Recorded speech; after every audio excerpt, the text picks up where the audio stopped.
my God. All Out 2021. Damn.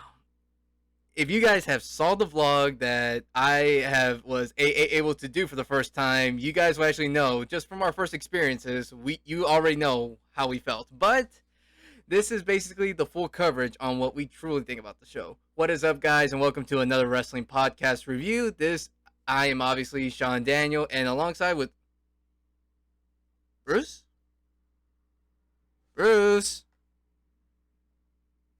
I'm here.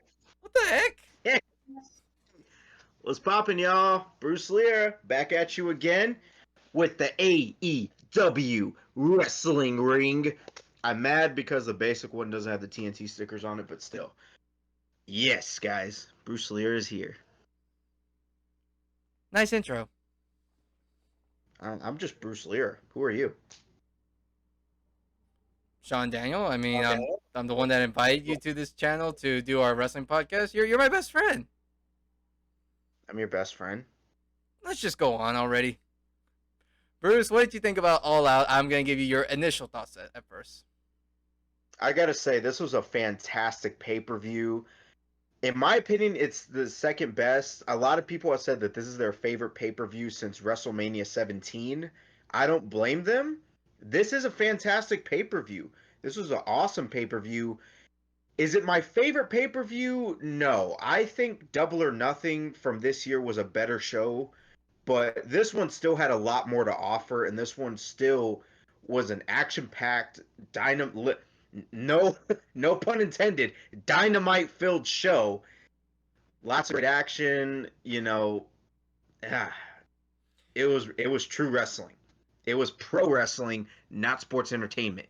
You know, Bruce, I really don't disagree with you one bit, except there is actually one little thing, and I pretty much have to say it. This is literally the best pay-per-view of the year. I am so sorry. I'm just saying it hands down. All Out literally was All Out. They pretty much kicked the shit out of WWE, and wait. What's WWE? Yeah, who is Vince McMahon? Vince who? Yeah, WWE who? Oh.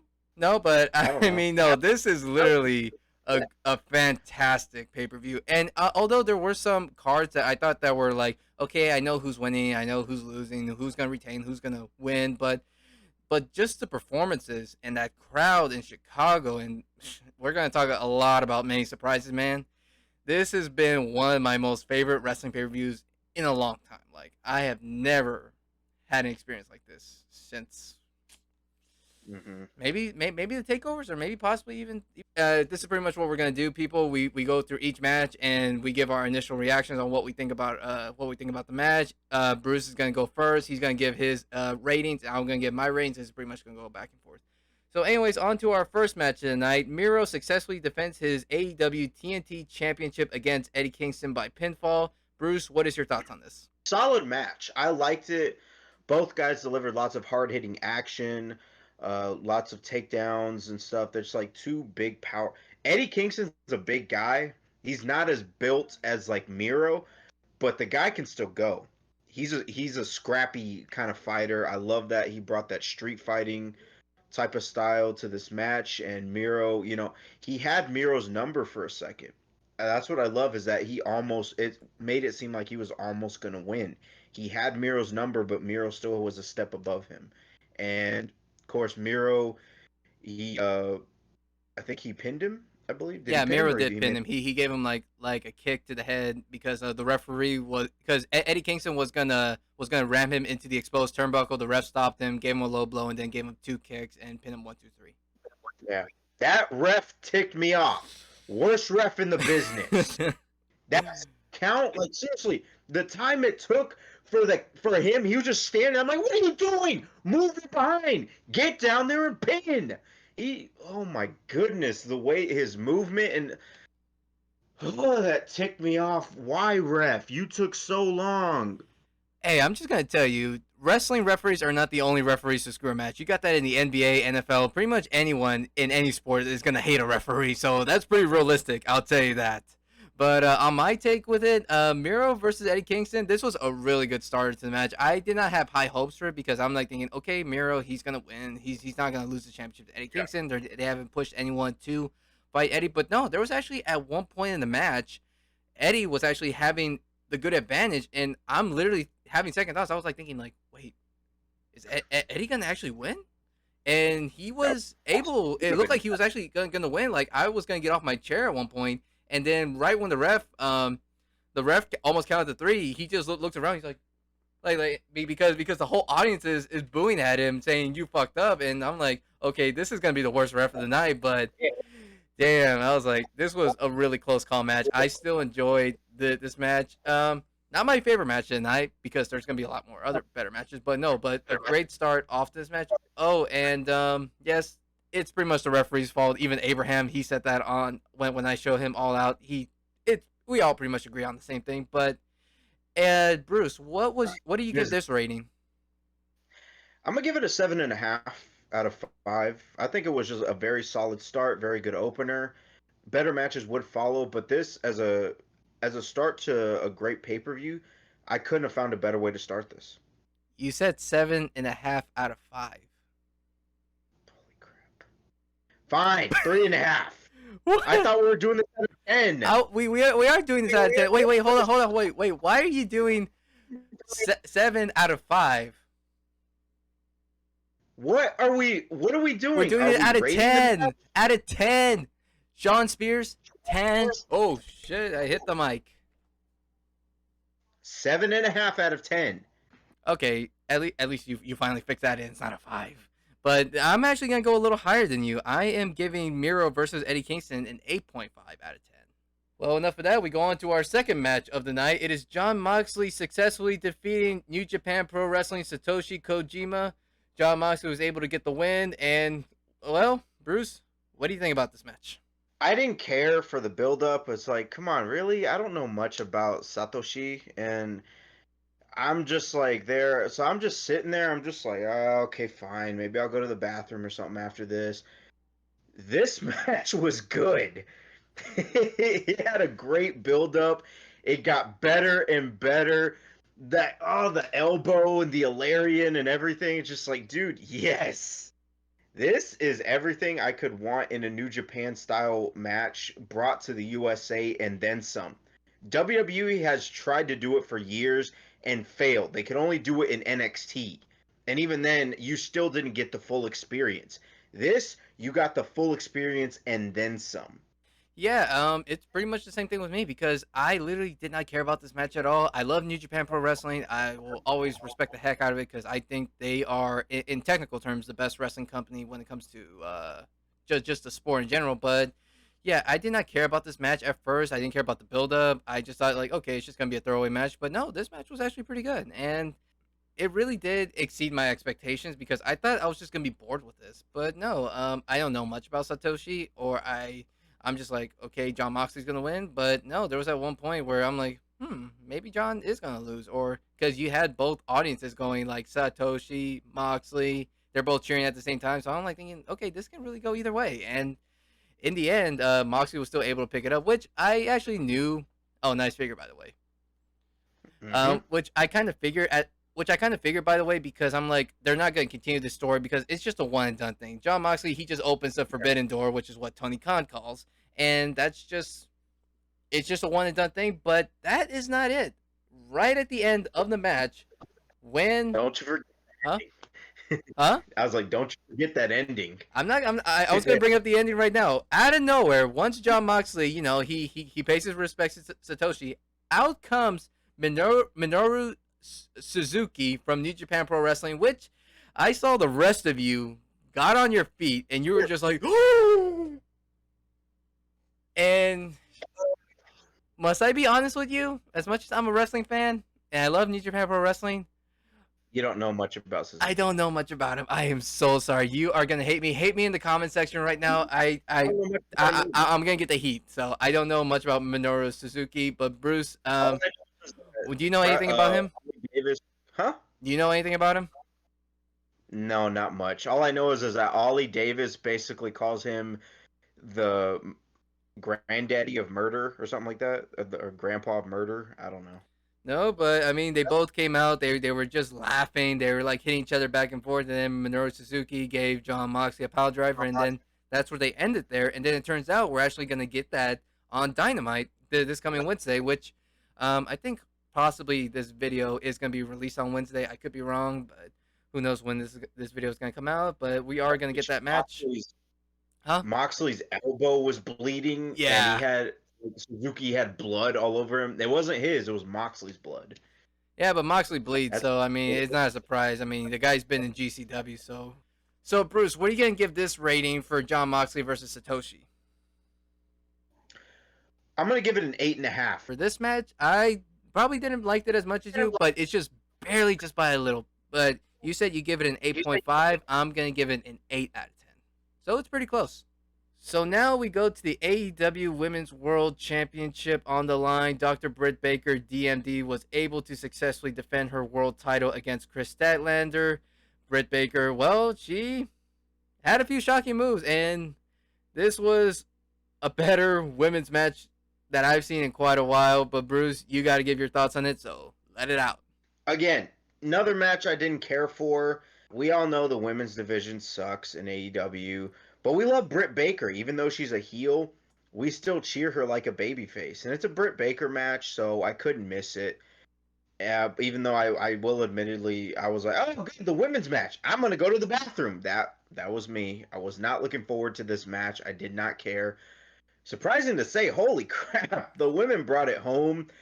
Orange Cassidy with the shock of the night with him yelling, and he took off his glasses. That was probably the only time that I've ever seen him lose his cool. Just to let you know, the mic did not pick that up, so I'm just going to mouth the words that Bruce said. Orange Cassidy pretty much said, Kris, get up. And he just yelled at, basically Orange Cassidy yelled at the top of his lungs, and I thought that was going to be shocker of the night. But that's one of the shockers. Yeah. But we're gonna continue on later with that, but Bruce, go ahead. Yeah, but it was a great match. You know, she did the curb stomp on the apron and everything. She did awesome. I was really happy that they managed to pull off a great match, and they did their best. You know, hard-hitting action, you know, true women's wrestling. And Stat looked like she would have had it won, but it's Dr. Britt Baker. You cannot beat Britt Baker. Actually, forgive me for what I was saying earlier. If I actually did say that Britt Baker was able to pin Kris Statlander, I got that wrong. That was actually through submission because she was able to put in the what's the move called again? The lockjaw. Lockjaw. I think it's called a lockjaw or something. Correct me if I'm wrong in the comment section. But yes, this was another match that I was not looking very forward to, just because I do think the women's division is weak for now. But we're gonna continue later on with that part later.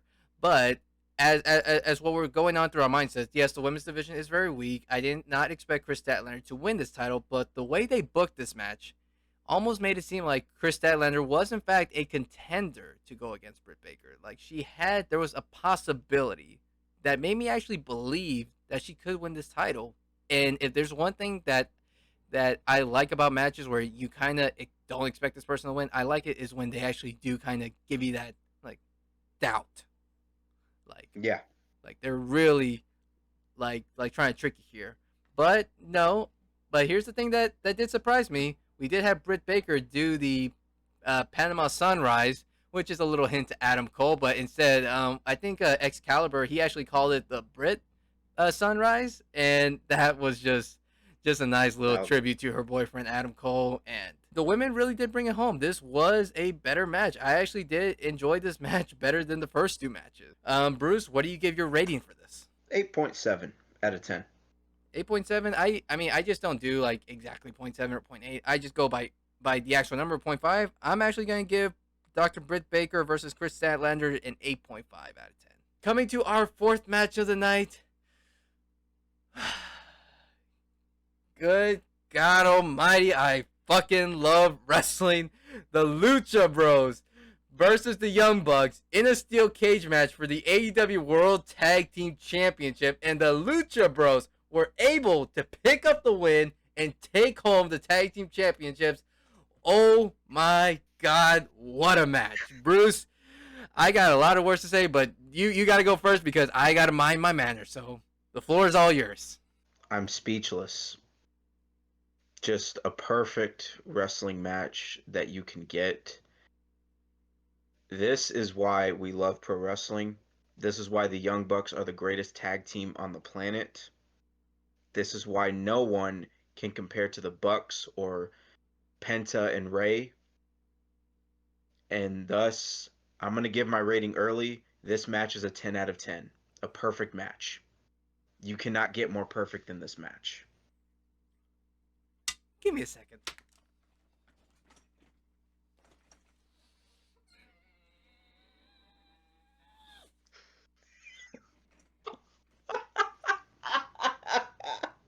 I'm good.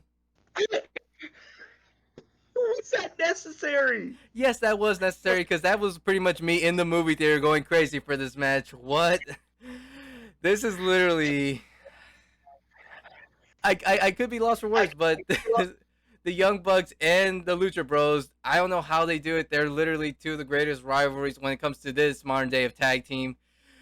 Holy shit. This steel cage match.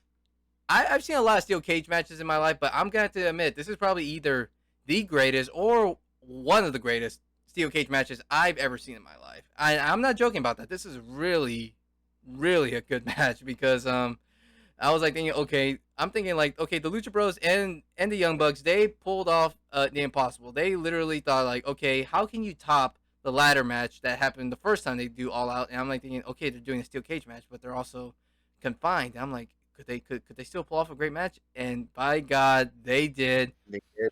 And they told one heck of a story. I know because you thought at one point the Young Bucks were gonna take it home because the fact that it was either Nick or Matt Jackson, they pulled out a shoe full of thumbtacks. You see Penta bleeding like a stuffed pig, and they're gonna super kick Ray Phoenix, but yet Penta gets in front of him, and he's trying to protect his little brother. Which, by the way, I as an older brother, I would do the same thing. Any older sibling would do anything. We're older siblings, yeah. Sean and myself. Yeah, I would protect my sister in any way. So, but man, and we're both the oldest, so we know how that feels. Yeah, but so many memorable moments in this match. This I'm gonna call it match of the night. This is match of the night. There's no way there was no other match that was gonna top this.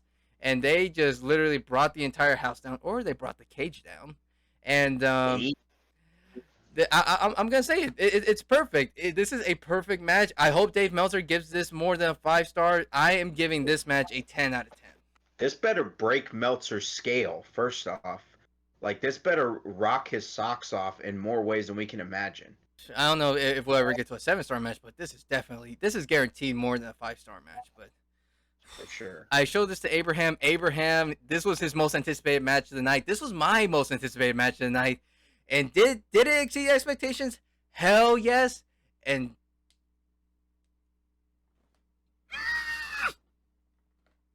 I'm good. You sound like Majin Buu. You made Boo angry.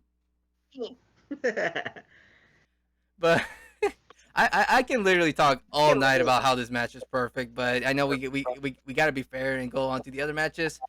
But, whew. Anyways, God, I love wrestling. Same. I'm sorry, what? What?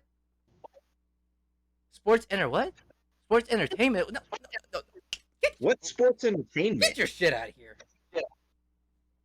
Sports entertainment? We're in the pro wrestling era, okay? Thank you very much, Gustavo. Gustavo? Who's Gustavo? The less you know, the better. Sure, yeah.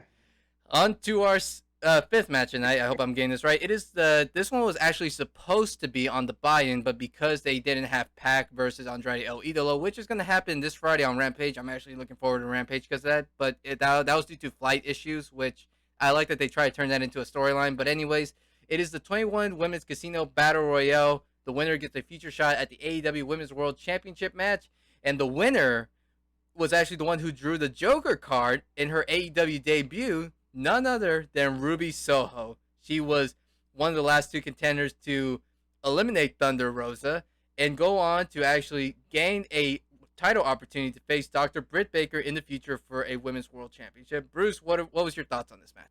It's a solid battle royale as battle royales go. No different than a Royal Rumble or heck any battle royale that you'd find out there on the indies or anything like that. But solid battle royale. Ruby Soho being the Joker was exciting. I think we were all anticipating and expecting her. So the thing was that shocked me. I didn't expect her to win. I thought Thunder Rosa was going to win. Same. I was kind of hoping for Rosa, but then Ruby Soho got in. I'm like, okay, never mind. I didn't want to pick any, like, I thought it was either going to be Tessa Blanchard or Ruby Soho. And I was like, okay, I'm not, until the Joker comes along, and if it's Ruby Soho, that's going to be my pick. But for the time being, it was Thunder Rosa. So I was Thunder Rosa all the way. Ruby Soho comes out. I'm going nuts. It's awesome. She wins, and I was like, dude, okay, so I know you wanted Thunder to win because she's quickly becoming a fan favorite. Yeah, pretty That's much. fine. And I get that, but I feel like this is a good way to not only introduce her character, but to also show the world what we've seen what Ruby Riott can do. Ruby I want Soho. to see what Ruby Soho can do. And this is a great way to introduce her and her character and go up against a great opponent like Dr. Britt Baker. So what would you give this rating match out of 10? I'm gonna give it an 8.5. It's a solid battle royale. All right, I don't blame you. I thought it was actually a pretty good, solid women's battle royale. I mean, I actually thought it was much better than the first battle royale, which but then again, that battle royale was a little more unorganized. But that was actually the men's. But I did think the women's did do better, and yeah, I actually did want Thunder Rosa to win because I thought that she was next in line for the title. I think she was worthy, and obviously, I just thought if you gave it to Ruby Soho, which I mean, it was Chicago. You already heard the crowd chanting when the Joker card came out. Everyone was chanting Ruby Soho. Yeah, and then that's her hometown. Yeah, which is her hometown. Which I don't blame that she won, but also at the same time, I'm like, it's kind of risky too because if you put Ruby already in her debut and she's already going against a champion, I'm just like thinking, so what's gonna happen? Are they gonna put the title on Ruby, or are they just gonna? Is she gonna lose? Is it gonna be a disqualification against Britt Baker? Because I'm like, here's the thing: if you put Ruby already in the title picture and she loses, it's gonna make her look bad. But if you put Ruby in the title picture and she wins against Britt Baker, are they basically saying that they're gonna get a WWE female wrestler to just overtake an AEW women's wrestler? Or I really don't know because that is going to be very interesting how they're going to pull that off. I still think Thunder Rosa should have been the one to win this match, but I'm not. Hey, but I do like it when matches are unpredictable, and Ruby did surprise me. Not with her debut. I knew that was going to happen, but I'm just glad that there was no predictability on who was going to win. And I mean, and I'm just going to say this: we said that the women's division sucked, but that all changed that night because Ruby Soho and Thunder Rosa, they are the future of AEW's women's division, and I think this is only just the beginning because I do have this prediction. I do think the women's division will get better, so I think there actually is hope. So I think this is a great start, and I don't see it as like a WWE guy or girl, I should say, coming in and because remember, Chris Jericho was the first AEW World Champion. He was popular in WWE. Technically, he's a WCW wrestler. That too, but I don't see it like that. I just see it like as an opportunity to show that the women's future, the women's division is bright, and they're going to get more. So here's to hoping, Sasha Banks to AEW confirmed. I hope that. Ollie Davis be like, Sasha Banks to AEW confirmed. Exactly. Sasha Banks to AEW confirmed. So for this rating, I'm gonna have to give the 21 Women's Casino Battle Royale. I'm giving it a 7.5 out of 10. To our sixth match of the night, the match that you and I actually did not agree story-wise, but man, as much as we didn't like the booking, as much as we didn't like how this storyline dragged, I love this ending. It was Chris Jericho defeating MJF by submission, and had Chris Jericho lost, he would have had to retire from AEW in-ring competition, but Jericho, nope, Le Champion is still going to be able to continue his AEW legacy in the ring. Bruce, what are your initial thoughts on it? First off, I got both guys. Yeah. Second off, okay, the storyline, it's like, guys, we get it, because we get it, the whole MJF rivalry thing. I thought Double or Nothing should have been the blow-off. They fought in the stadium. The Inner Circle beat MJF's little crew or whatever they're called. But I didn't like the booking. I didn't like the direction that it was going because it's like, guys, just end it already. We've seen this. We're tired. Kris, move on. And from the intro where it had his guitar player from Fozzy come in and do his intro, no lyrics. It's literally just the guitar, and the crowd is singing, and we were all singing in the theater, and I was like, okay, this confirms it. This is going to be Jericho's last match. So going into that, I'm just like, okay, this is it. This is over. You know what? It's been a heck of a run, Jericho. We love you. We'll miss you. At least we'll get to hear you on Rampage. Holy crap! What a good match! Wow, I did not expect it and everything. Kris pulled the Judas effect. He got to pull off his Judas effect and everything. And MJF being the heel that he is, always with the sly, sneaky tactics. MJF's the best heel in the business. The Young Bucks pulled some sneaky stuff before, but they got nothing when it comes to MJF. No offense. MJF was awesome, and I love the fact that MJF pinned Jericho even though his foot was on the rope. The other referee came out and saw it, and then they had to restart the match, end it properly. Jericho beats MJF. We were all happy. It was just a great, great match. You just can't get anything better than that, than a double swerve kind of thing. Amen to you, brother, because literally I can't say anything much else because you literally said most of the stuff that I wanted to say, but I could just repeat it and just make it sound better because I'm always better than you. But no, I'm just kidding, Bruce. I love you. Really? Wow, we're doing this. Shawn and Bruce, the AEW confirmed. I'll wait on that. I'm gonna give you a surprise at the end. I'm gonna give you a surprise. But no, as much as we didn't agree with the storyline, after this ending with the match, I'm just gonna have to say it. This has been AEW's best feud of the year, and this has probably been my favorite feud of the year. And the match was really, really good, and had the idea that MJF, man, the guy knows how to get heat. He literally ripped up signs. He took Chris Jericho's jacket, wiped it on his ass, and just the guy's just a natural heel. I just love MJF as a bad guy. Like classic heel stuff too. That's stuff that like Tully Blanchard or like Arn Anderson. Had it been the territory days, he would have been a big deal. He would have. Oh man, they would have loved him back then. But what was I gonna say? But no, Chris Jericho, he's coming out. Everyone's playing the song from Judas, and we're singing in the theater. But if you look on Chris Jericho's face, man, the guy looks like he's about to cry. And I'm literally thinking like, oh shit, because in our prediction we thought, okay, Chris Jericho's gonna win, but the way they presented, I'm like, no, Chris is gonna lose. This is literally his last match. I'm like, I'm not ready. I'm not ready for Le Champion to lose. I'm not ready for him to leave. I still want Chris Jericho. You've only been here for 2 years, huh? With the company, it's like you've only been here for 2 years, man. Yeah, but you've been in wrestling for over 30 years. So I'm like, I want to see Jericho leave anytime soon. But I did love the fact that when MJF came out, they came out with the clock down. You're thinking, okay, we're getting retro Y2J, but then it comes out with a fireworks boom, and then it says Jericho's last match, and then you get MJF's theme. I was like, yep. That was good heel work. I loved it. I was like, MJF, this is why you're my favorite heel in the business and the best heel in the business. This is why I love MJF, man. He's just awesome. Yeah, but when I literally saw that Aubrey Edwards pinned him 1, 2, 3, and then Jericho's foot was on the rope, I literally thought, oh God, Jericho got screwed over. Like, if MJF is gonna retire Chris Jericho, I don't mind. I think MJF is worthy to retire Chris Jericho. Like he's the perfect heel. I thought if anyone was gonna have the torch passed to MJF, it should be Jericho. Jericho passing the torch to MJF, you know what I'm saying? Oh, okay, I get you now. But no, when Jericho's foot was on the rope, and I literally thought that, okay, they're going to continue on this story because Jericho just retired and Jericho got screwed over. There's going to be an idea where Jericho's going to say, hey, I got screwed over. We got to fight one more time and make this. I was like, please, not again. But luck behold, there was another referee, best referee of the night, and excuse from that Miro versus Eddie Kingston ref. This referee was ref of the night. So thank you. They restarted the match. Chris Jericho was able to make in the business. Huh? He's best ref in the business. I'm putting that right now.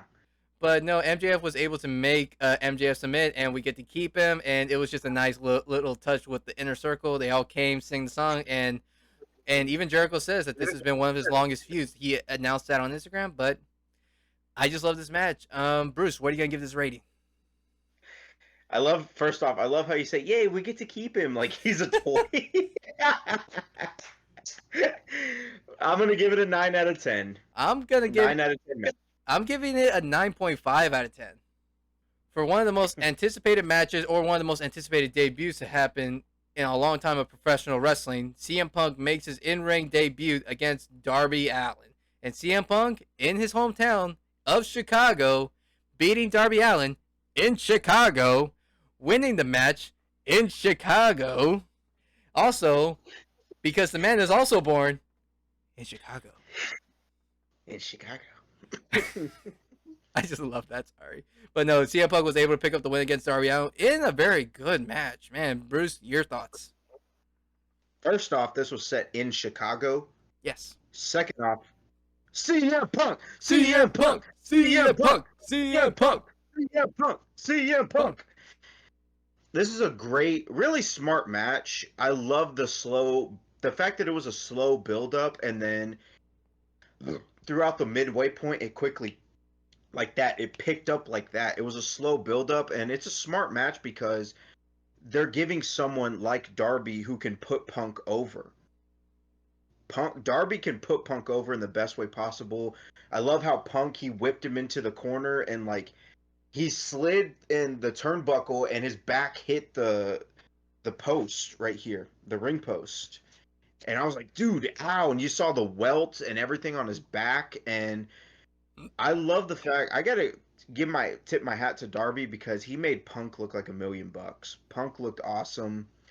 And I'm really happy, you know, God bless Darby for putting over Punk so well. So, and yeah, this had to be in Chicago. This had to be Punk's night, you know, to remind everybody. It's like, hey, you guys forgot. It's been 7 years.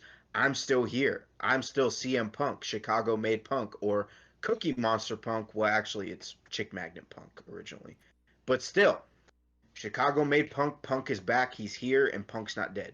I would actually say the same thing similar to what you said. The issue was I did not enjoy this match. Hold on. I did not enjoy this match in the beginning. I'm just saying, it's just that when I saw the match, I just didn't like the slow build-up because I was not I'm usually not a fan of slow build-ups. I usually kind of like to get to the point, but there are times in the middle and then in the end, it did get better. It gained momentum.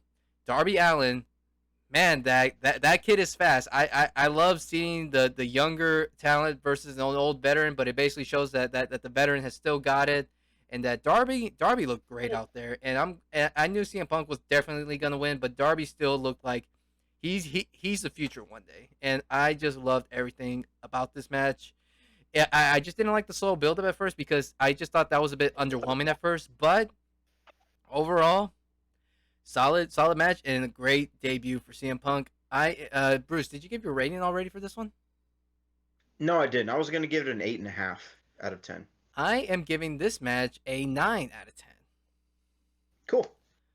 On to our second to last match, which I'm just gonna get this out of the way. This is pretty much a squash match. I really don't want to talk about this match because it's Paul Wight's debut versus QT Marshall. QT Marshall was gonna lose to Paul Wight, which he did, and it's a squash match. It only lasted 3 minutes. Actually, 3 minutes and 10 seconds exactly. So I don't really got much to say. It's just a squash match, but I just don't know why it was the second to last match, but that's their booking. I feel like this was just a breather, you know, because we've had so much awesomeness from here on out. And it's like to kind of give the audience a kind of, you know, that, okay, take everything in, you know, this is an amazing pay-per-view. Just take it all in, sit back, relax for a while, and just laugh. To me, that's what this match was. Sit back, relax, laugh, and just look forward to the main event, and then you can go home. Because it was a squash match, and I will admit there were some entertaining aspects. I really did not give a shit about this match. Even when we were in Houston and when we saw this build up, it was literally just a way to get Paul Wight just to kick the heck out of QT Marshall. So I'm gonna give it a 6 out of 10. And by the way, you were gonna call him Big Show. His Titantron says no more BS. It's Paul Wight. You can't confirm that. Oh, okay.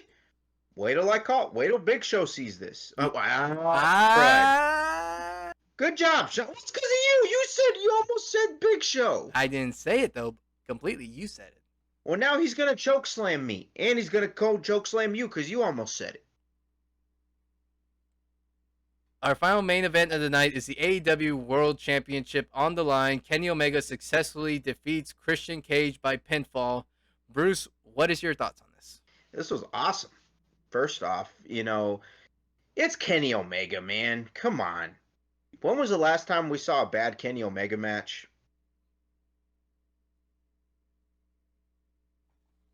I'll get my. I'm looking through the yearbook real quick. Hold on. Okay. Kenny Omega. Oh no, Kenny Omega. Oh no, that's Kenny Dykstra. Kenny Dykstra.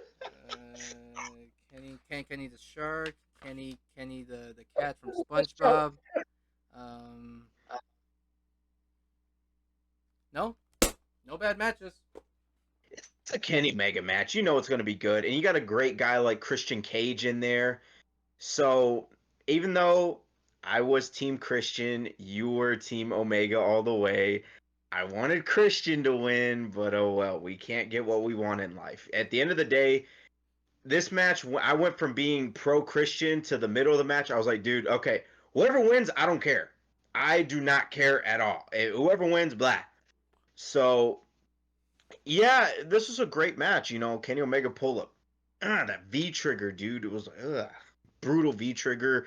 And then Kenny with the line of the night where he stopped. Like, did he throw a table? No, he actually put the table on top of... he put the table on top of Christian, and then can I say it? Can I say it? Because hey, I want the Omega fan to go first. So can I do that? Yeah, he's line of the night. Sean, he hasn't stopped quoting it since Sunday. I can only imagine, like, if you go to the bathroom in there, and then you look down and you go, "Did I do that?" Either way, though, this is an awesome match. Just, yeah. Oh, and I'm gonna give it a 9 out of 10. I loved it. It was a great match. I do have a different ranking. I don't know for sure how I ranked it. I did not think it is a good Kenny Omega match. It's Kenny. He's the Omega, and it was a good match. I was tired at the end, I will admit, because it was a long pay-per-view. Oh, nice figure, by the way. Because it was a 4-hour long show, but the thing is, this was a pay-per-view where it's 4 hours long, and I still wanted to keep going. Not like the other promotion. That's non-canon. But what was I gonna say? No, this was a really good, solid match. I knew Kenny was gonna win at the end, even though they had the Elite come out and cheat. But I still thought they still pulled one heck of a match. And for my ranking on this one, I'm giving this one an 8.5 out of 10. Cool. But wait. You thought that was the end? You really think that's the end of All Out? No, here comes the Elite beating the shit out of Christian, and also because here comes Jurassic Express. They're all coming in. They're all trying to fight each other. Nope. Eventually, you hear Kenny Omega come out with this promo. He's like saying, "Nobody can beat me. They're either retired, or they're not here, or they're dead," which I thought that was kind of dark. But then, out of nowhere, the lights go out, and who comes out? Adam Cole, baby! Oh my god, we've been talking about this one on our last video. By the way, there is a video right here, which I just put a link to. That way we can talk about if that was actually true. But no, the rumors are fucking true. Adam Cole is all Elite, baby. And Bruce... Now he can finally marry Britt Baker. I've been wanting this. Dude, I was like, during the show, I was like, man, can you imagine if both Adam Cole and Bryan Danielson debuted on the same night? And then I was like, there can only be one. It's either going to be Adam Cole or Bryan Danielson. But that was both. Yeah, literally, like, not just that. We do later find out that Adam Cole, he's not a babyface because he's a heel. Because he literally, if anyone paid attention, he actually came out of the heel side of the tunnel. He super kicks Jungle Boy. He joins the Elite, which makes sense because they've been teasing that on social media and they're best friends since the Bullet Club days. But then you think that's the end? No, out comes Bryan Danielson. Everybody's doing the yes, yes chant, which I don't know if they can do that or not in AEW. I mean, the fans can, but I just don't know if they can copyright that. But no, Daniel Bryanson comes out, and it's the rest of Jurassic Express, Christian Cage, Bryan Danielson, and they take on the Elite. Kenny Omega runs away like a typical heel, and you just see Bryan being Bryan. Man, what a way to end off the pay-per-view. Literally one of the best endings to a pay-per-view I've ever seen. That ending alone gets 10 stars out of 10. That ending alone, it's not even a match. It's getting I'm giving it 20 stars out of 10. Break the scale. I don't care. Give them all the damn stars ever. No, I'm breaking the scale and I'm doing 50 stars out of 10. 51. 60. 70. 80. Infinity. You can't be Infinity plus 1.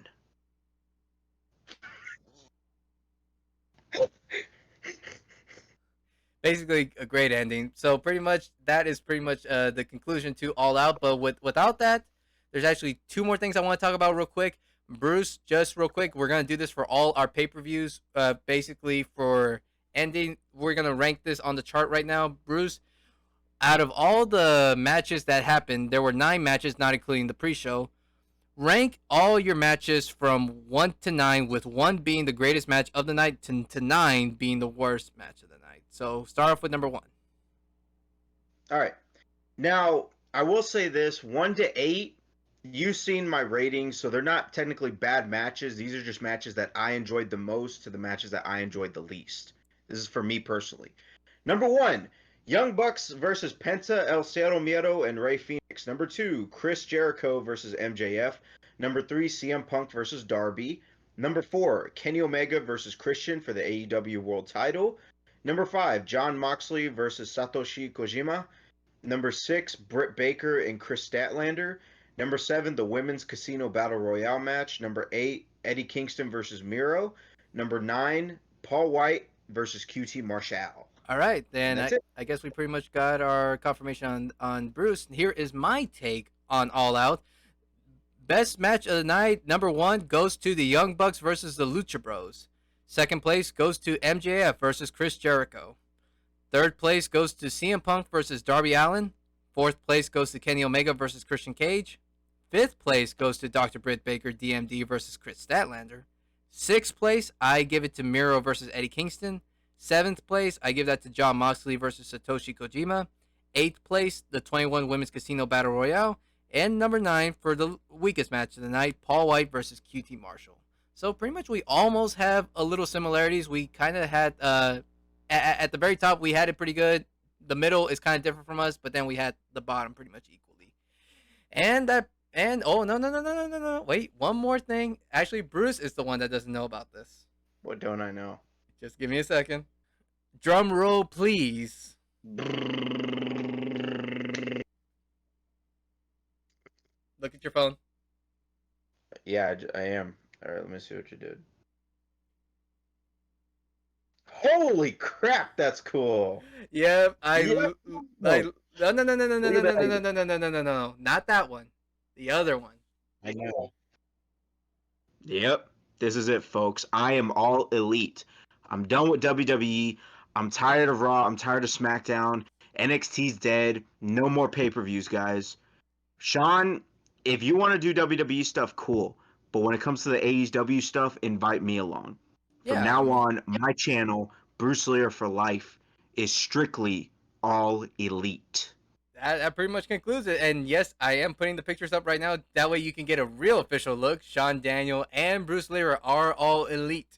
Thank you guys so much for watching our first ever wrestling podcast review, which we haven't done in a long time. If you guys like what you see here, please give it a thumbs up. And if you haven't already, subscribe here to the channel for more content. Until then, well, thank you guys so much, and we'll see you next time. Subscribe.